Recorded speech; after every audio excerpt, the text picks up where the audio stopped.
I'm Ashley. And I'm Jackie. Welcome back to Dumb Witch Club. Oh, yay. What a good day. Why? Why is it such a good day? There's a lot. It's just a good day. I know. No, you're right. There is a lot of good reasons, or there are a lot of good reasons. There are a lot of Wow. Grammar police. Whoa. Hello. Yeah, I know. Also, I feel like, besides personal reasons, it rained yesterday. It did. It rained hard. It was so nice. It was wild. It was actually a little more than I was expecting as far as the rain, but it was so nice. It was so cleansing. It was so nice. A bunch of people were saying that too. Yes. Like, oh, I just love this. Like this woman I was talking to, she like didn't have an umbrella and I did. And I was sort of trying to just shield her, with mine. And she's like, please don't. Like, I love it. I just need it like on me. And I was like, that's queen shit right there. Yeah, that's beyond the level that I'm willing to go to. I know. Especially if I fixed my hair, but. I know. I was like, could never. But that's amazing. She was like, I love it. I just need this right now. And I was like, she's more of a witch than me right now. Yeah, well, and she's not wrong. We all need that and needed that. And wherever y'all are, I hope you have some weather situations that you can get into in this time of year. Yeah, and be cozy and cute. Love it. I also want to acknowledge something before we get into our card pull. Oh, let's do it. Acknowledge it. We have published 100 podcast episodes. That's right. 100. 100. So the reason for that, so we've been doing this a little more than a year. We did like the year anniversary celebration a little while back, or acknowledgement, whatever. Yeah. But the reason there's 100 now already is because we weren't doing the Witching Hour initially, right, as like a separate segment or a separate, standalone kind of release. But then we started it at some point. So anyway, whatever, it all added up. And now we've got 100. 100. How did we have 100 different things to talk about? People who know us are like, yeah. They're like, I'm surprised it's only 100. Yeah, they're like, you're done now, right? No, we have a trillion more things to We're talk not about. done. So I just wanted to say congratulations to us and thank you to everybody out there. Thank you so much. It's so amazing. That's just... Is this real life? I don't know. Who knows? Who's to say? Crazy cool. Oh, I brought the Moon Witch deck. I felt like it was appropriate. Yeah. For this evening. And the moon looked so cute earlier. It really did. I know we were talking about that. She looked adorable. She's the best. I know. I Can't agree. wait to talk about her more. And you were so cute about describing it. You're like, it's like a baby moon. Like a cradle. I loved that. Exactly. That was adorable. I do really feel like I draw closer to the moon and the moon's energy, like as we get into this time of year and these months. It's just like a very, because it's like, weather is like darker and darker days and things like that, and it's the source of light in the dark, so it's something you're just more keenly aware of, I guess. I totally agree, and I think it makes sense, and I feel it as well. Yes. All right, let's see what she has to say. Okay. To us this evening on the little baby moon. Isn't baby moon like a thing? Witchy medicine, connect to earth. I love that. I just love this. Oh my gosh, I just really like that too. Witchy medicine, connect to earth. So the illustration here is like sort of a mirror image. There's like a big plant and plants in the corner, and there's little half kind of crescent moon, and it's making kind of an archway. And then there's a figure walking through it with long flowing hair, and there's flowers growing. But then it's also like stars in the sky, like it's kind of like nighttime. But obviously this person's out in nature, and witchy medicine, connect to earth, definitely is about nature and being out there. But I don't think it's necessarily like earth energy purely. No. And I feel like, I really like this. It really resonates with and pertains to what we're going to talk about. I agree. I think that it really does. I don't know what else to say, but I love it. I love it too. It'll make more sense, I think, as we continue on and we're talking about everything else. Definitely. I love it when we have a card pull that you don't even have to say much about, because you're just like, well, that speaks for itself. It does. I love that. And we'll connect back to it as we're speaking. So, cool. Okay. Why though? Why though? Why though? Why though? Let's get whinier each time we say it. How about that? You're It's like, appealing. I'm never happy about this. That's not true. We were happy about it last week, I think. We've been, I don't know if it was Maybe last the week before. I don't know. I think it was at least 2 weeks ago. Yeah, we were, though. We have been. Yeah. At least once. Yeah, there's been, like, good things. Mm-hmm. Yeah. I don't know. Nothing's really bad here as far as, like... No. And, I mean, the whole point of why, though, is why, though. Like, the whole point of it is to, just fry. Well, because sometimes you really are just like, what is going on up there? Yes, and that's, like, the point of the segment. So we don't always have to be like, that's fine. No. Sometimes it's not. Exactly. All right. So, let's get at it. What do we have? Okay, so November 20th, I have, surprise, surprise, first quarter moon in Aquarius. Oh. I was wondering if you were going to mention that. Really? Were you wondering? Really? Yeah. So tell me more about that. Okay. So it's a week after we've had the new moon in Scorpio. Yes. Which was wild. It was wild. I will agree. It was not bad. No. But it was a lot. Bad, but it was a lot. There was a lot going on. And yeah, that was crazy. But anyways, so after that energy is sort of there and you're dealing with that, then a week later, you get this first quarter moon. So I like it because it's like, okay, we're just progressing forward. And I think a first quarter moon in Aquarius, any air sign really, I think that's nice because it's very expansive. It gives you a lot of opportunity. And it's light. It's lighter. Yeah. Yes. You can think about, it gives you a chance to really kind of like narrow down the things that you want to manifest later. Like it really helps. It gives you that kind of like reprieve and that little bit of a break. And like, okay, can we like start to lay these things down? So the next big item we have is November 20th, which is the same day. Yeah. Sun goes into Sagittarius, which is fire sign, big season. Oh, yeah. Sagittarius that's what I wrote. Big season. Yeah, I love it. Yeah. Good energy. Yeah, it is really good energy. I think it's interesting because, like we were saying before, and as we will say in this episode a little bit later, this is a time of year where it's darker more often, right, and all of that. And yet the sun is in this really expansive, fantastical, really like cerebral, but not in that air sign way, in that fire, like go and get it way. Yes. So it is interesting that the sun is here at this time of year. I know it is. I feel like it really gives like a spirit to like the holiday season. Oh, that's true. Right? Like that's whatever so cute. holidays you celebrate, doesn't matter which one it is, but I feel like it gives that vibe, like that a little, because otherwise if we didn't have that energy, that excitement, like it would feel sort of just like, it would be hard to kind of generate the energy to feel excited about stuff at this time of year when everything's dark and cold and everything like that. So Sagittarius really brings that like, oh, but have you thought about this, or like let's remember this, or like what if we like went to the snow? I don't know. Yeah, no, but I think you're totally right. I think Sagittarius, the sun in Sagittarius, brings that bright light, that energy, that sense of adventure, and that sense of like, let's celebrate everything that this is. Yeah. Oh, it's kind of like the fire sign. It's kind of like the fire in the hearth for the season. I was going to say that because when you were talking, I was thinking, ooh, it's like the fireplace. It's like the fireplace. But then I didn't say it. Yeah, but then you said it. Yes. Oh, I hope Sagittarius is like that. Psychic communication. Yeah, that's cute. I know. But I think like that. They should. It's sweet. It's very nice. Sweet. Yeah, so that's kind of the big move. Yeah. But another thing that's going along with that, right, a couple of days after that, Mars also goes into Sagittarius. Yes. And so, like I said, for Sagittarius sun, I wrote big season. And for Mars and Sag, I wrote big action. Big, it's all big. Just be careful with the things that you're saying around the people that you're gathering with around that time. That's just what I'm going to say. That is actually a good cautionary.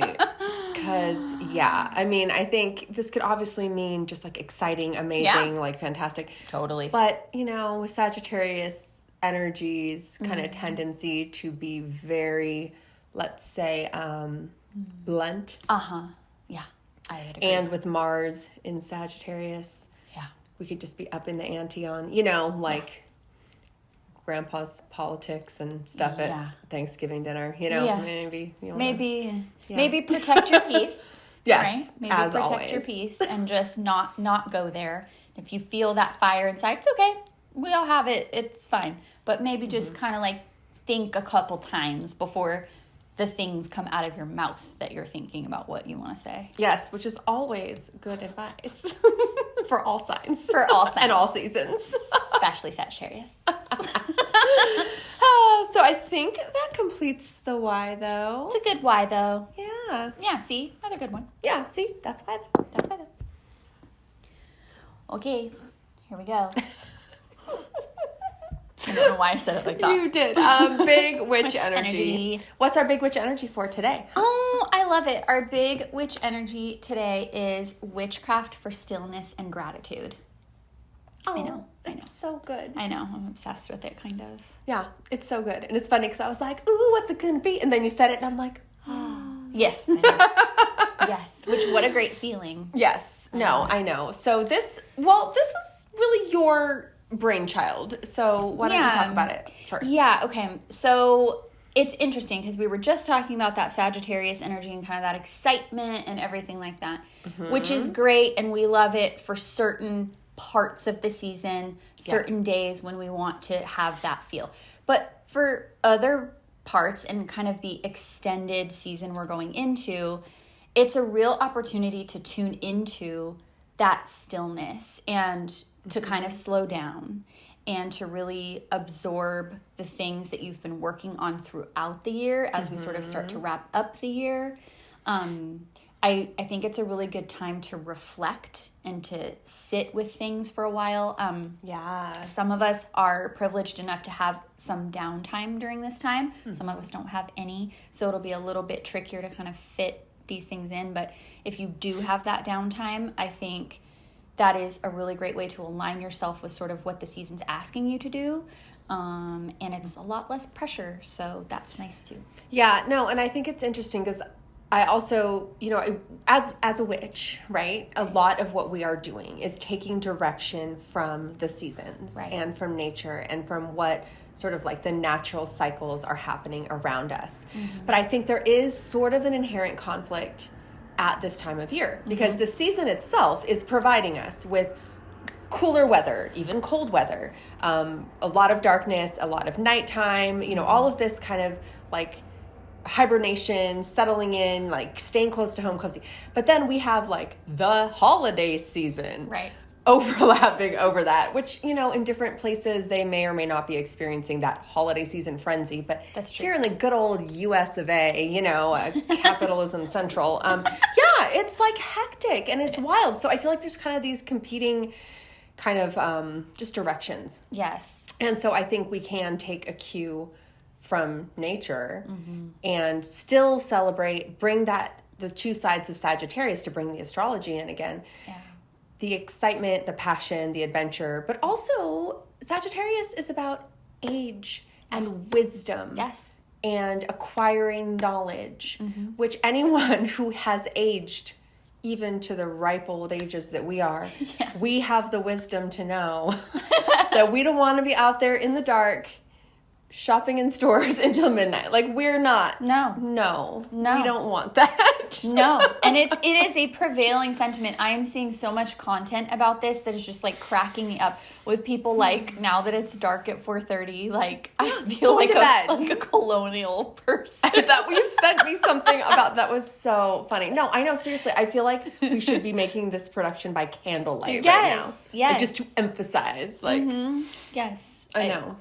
And so it's a good thing. Like, leaning into that is a good thing. You're totally right. Yes. That Sagittarius. And I feel like the wisdom and also, that fire sign energy too of like, hey, I have energy for the things I want to and I don't for the things I don't. And just try to stoke the fire when I don't want to be burning. Not going to happen. Yeah, right on to that. It does not mean that you are like blazing fires across everything everywhere. No. It's like, oh no, this is where I'm making my fire and like it could stay dark over there. That's fine. Yeah. This is where I'm going to then this is going to go out and I'm going to be done for a while. Exactly. Yeah. No, totally. I love that. So I just think that those are kind of the energies that are swirling about at this time of year. Yes. And I think we certainly as witches can choose to honor whichever energies we want to, and sometimes need to. We can gear ourselves up to be ready for something. Yeah, sometimes you have to. And I think we talked about this a bit last year too. Like, sometimes you have to, you're forced to. And so,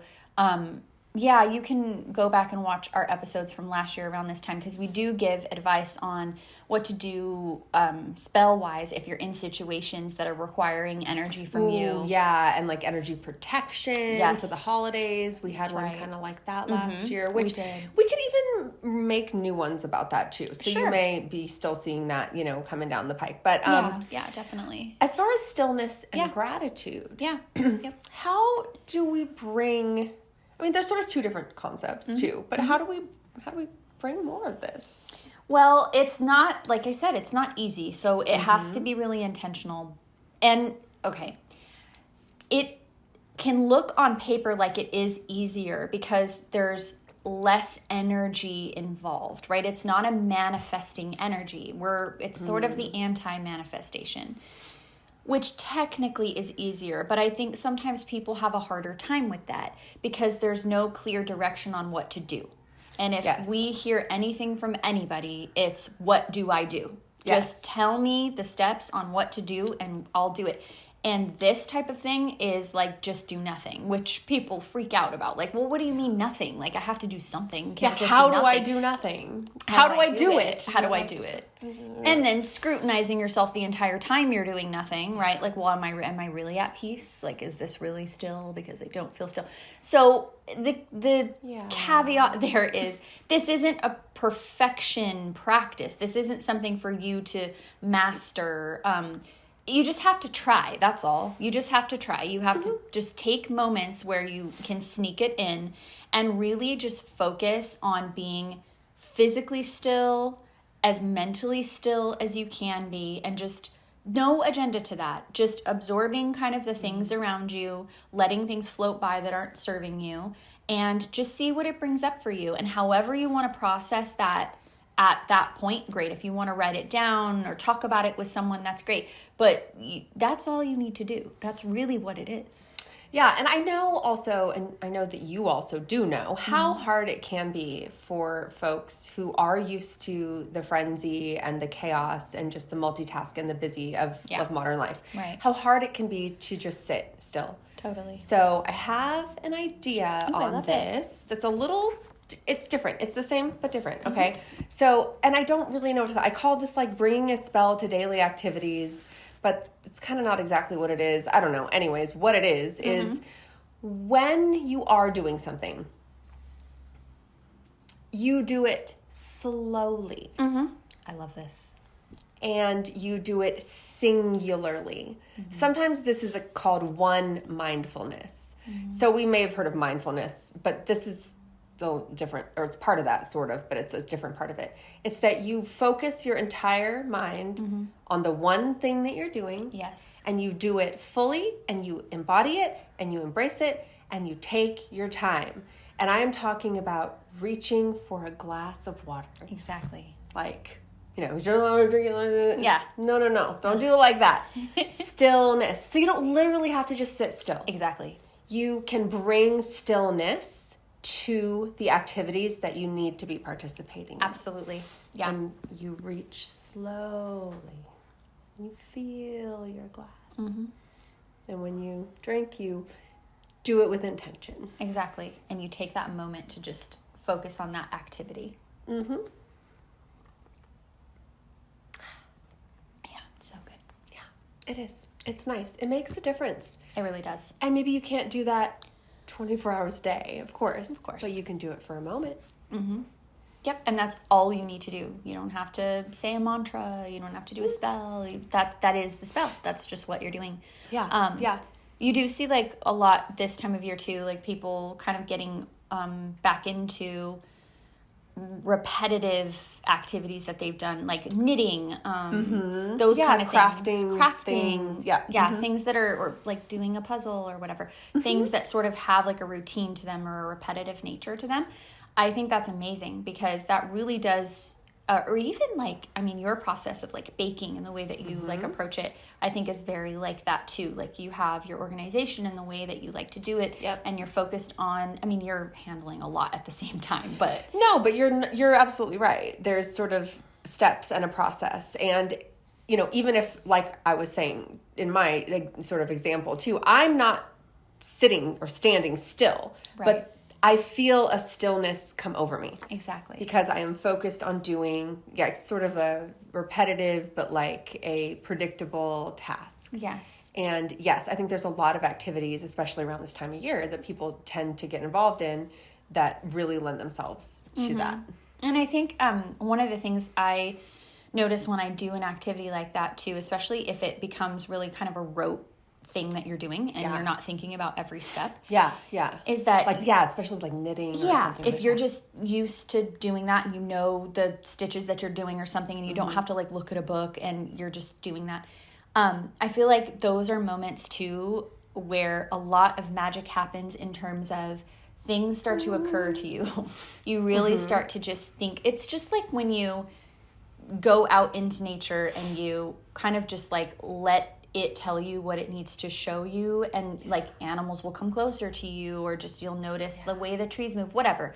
When you just allow that space, those things will come to you. And that's a really important part of your practice. I mean, just practicing and doing alchemy all the time, you're not ever really absorbing the results of said alchemy. And this is where you're kind of contrasting again, like the direct kind of active manifestation process that we often think about and engage with spell work and witchcraft, but really alternating that with periods of stillness, of absorption, of allowing what you've planted to, you know, if you plant a seed, you can't dig it up every day and check if it's growing. Right. You have to wait and then it grows, right? Yeah. And you have to have, I'm glad you used that analogy, because you have to have a little bit of faith, actually kind of a lot, of faith that that's going to happen, and you cannot see it. You just have to know, I did the things I was supposed to do, so this is what I'm going to expect. It may not happen, but I'm going to have faith that it is. And I think something that I especially do around now is I feel like my spirit guides and my spiritual teams are very close to me during this time period. Veil is thin, right? Veil is thin. Very much so. And I feel like when I do allow that stillness, and if I'm doing kind of an activity like you described that's like a little repetitive, and those things are coming to me, I get signs from them much more clearly. I'll see the bird, I'll see the butterfly, I'll see the things that are meant to be communicating with me much more clear than if I'm just filling, you know, everything with, I have to do the spell for this. You don't have to do that. There are times where things really can just come to you, and the universe is handling things, and your spiritual teams are handling things that they don't really need you to meddle with. I get told off a lot about that. Like, just stop it. Just sit down. We'll take care of it, and we'll let you know. It's hard, but but you do. You have to be still to receive those messages. You do. It's the only way you're really going to. Like, you will miss things if you don't. Exactly, because they may give you a couple chances, and they're not gonna.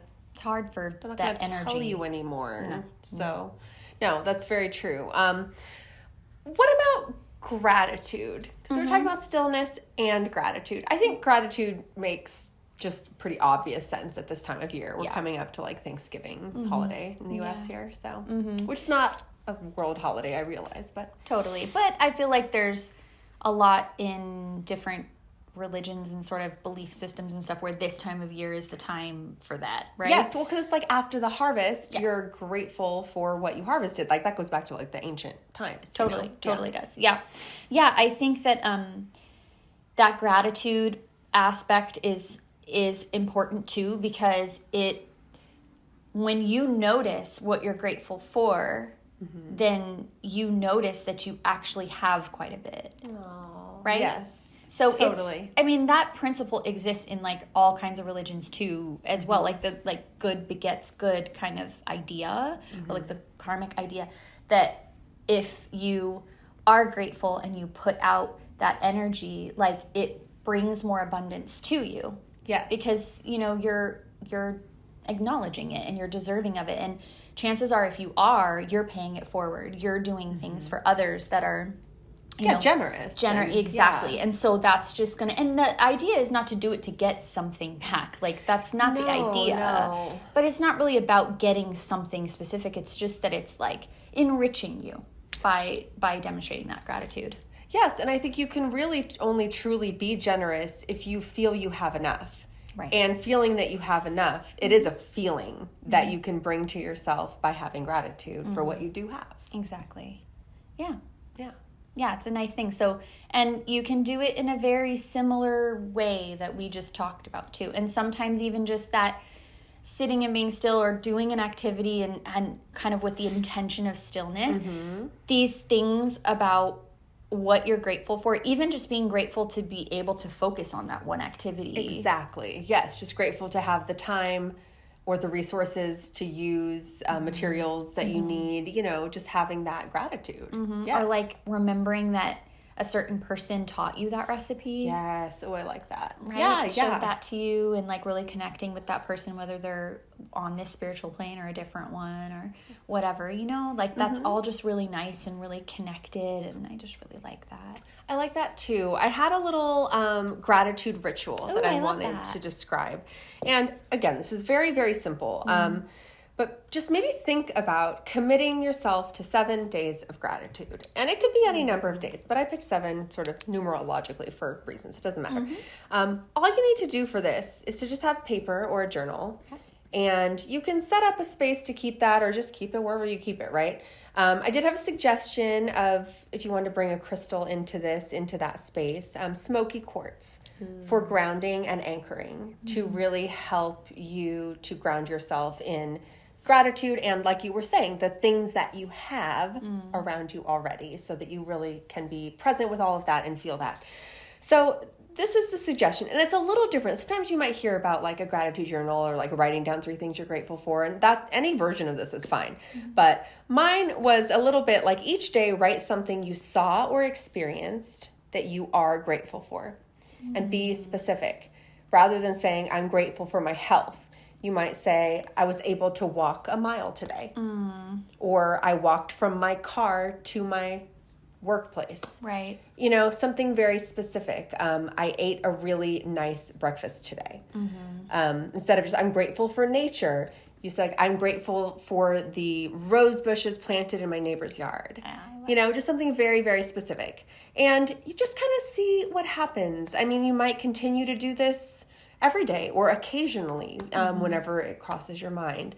And I think it also kind of just brings you to an alertness to notice more of the things in your daily life. It does. It definitely does. It's making a habit out of that, and it's shifting your mindset, into not just looking at things around you as just like these passive objects, but actually absorbing each thing you're sort of looking at and taking in as what that means to you, what that means to somebody else. Yes. What is the importance of that, and can I remind myself of that, and how does that make me feel when I do it?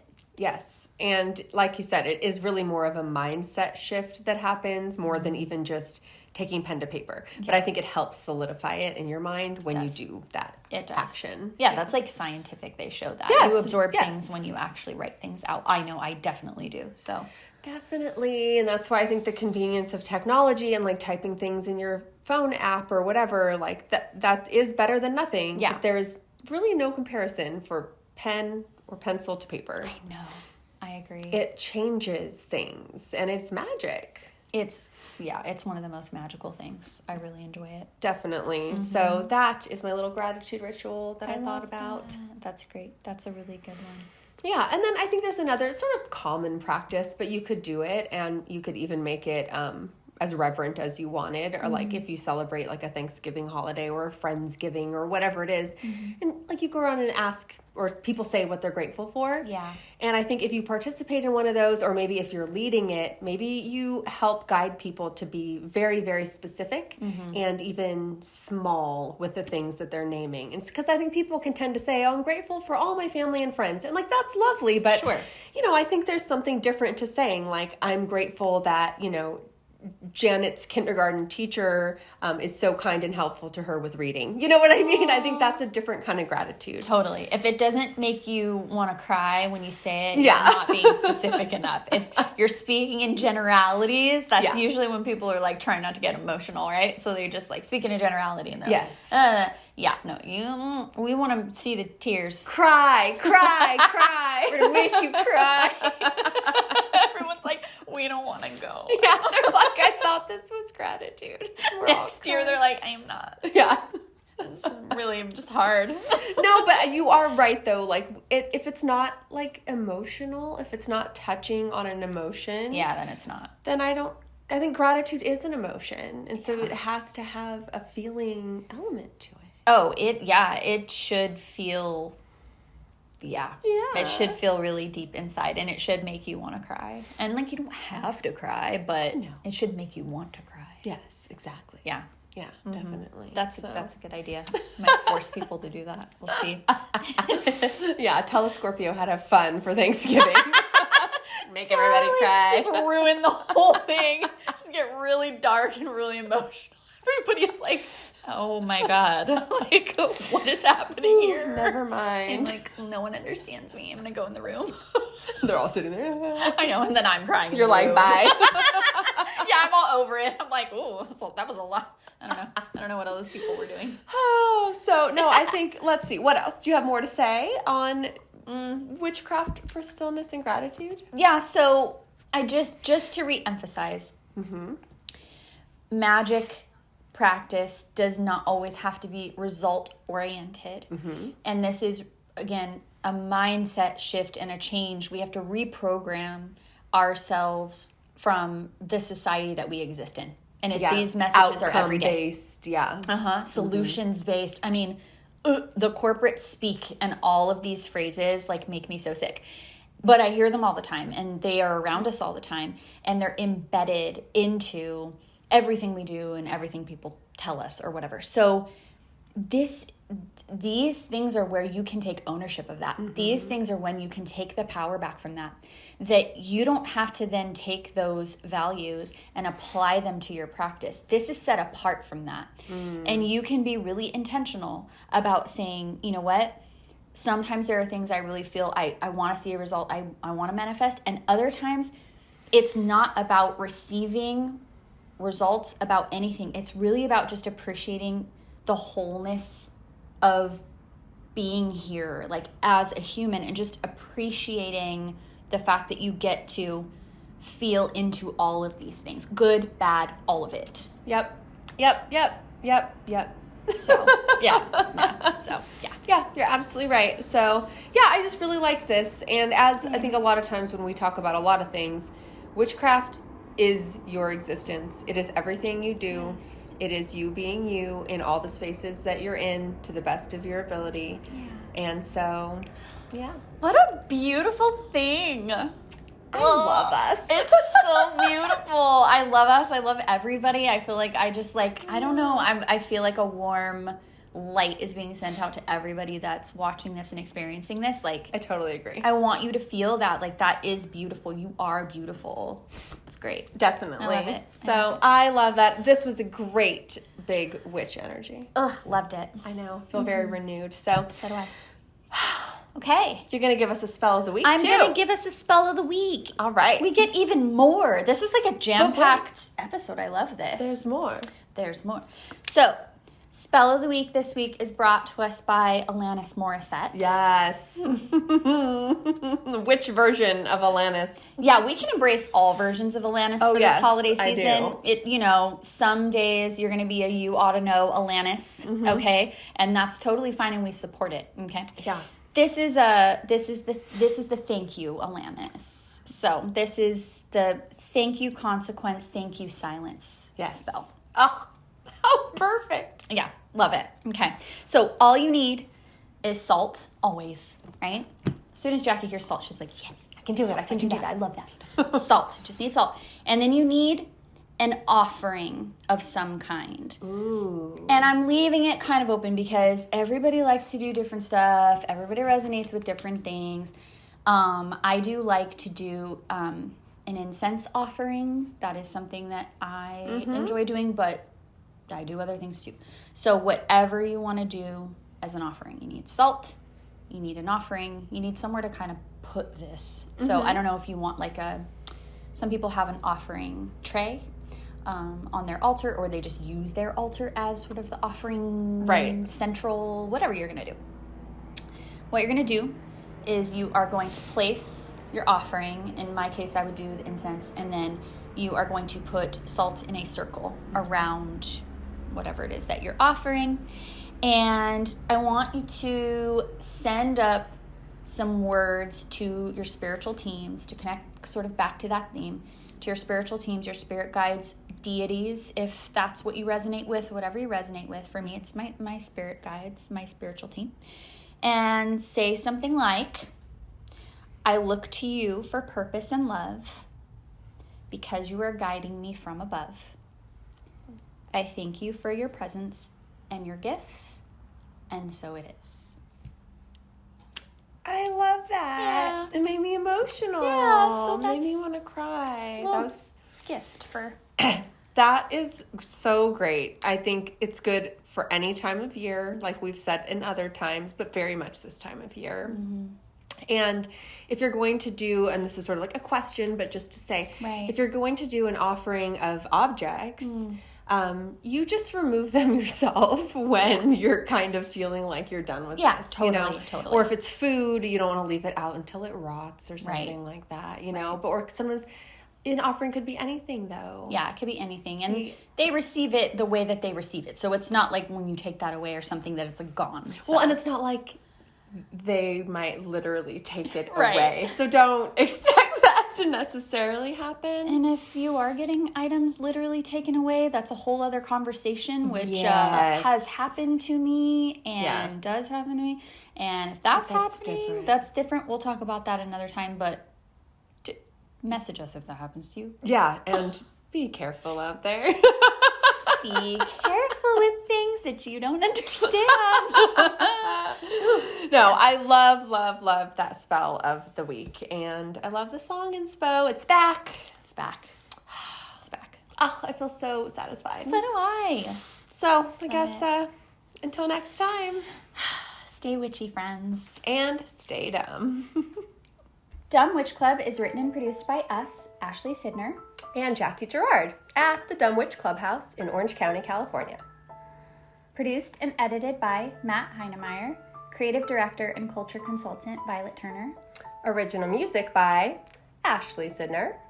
And look us up on all your favorite social media platforms, including Patreon. Until next time, stay witchy, friends. And stay dumb.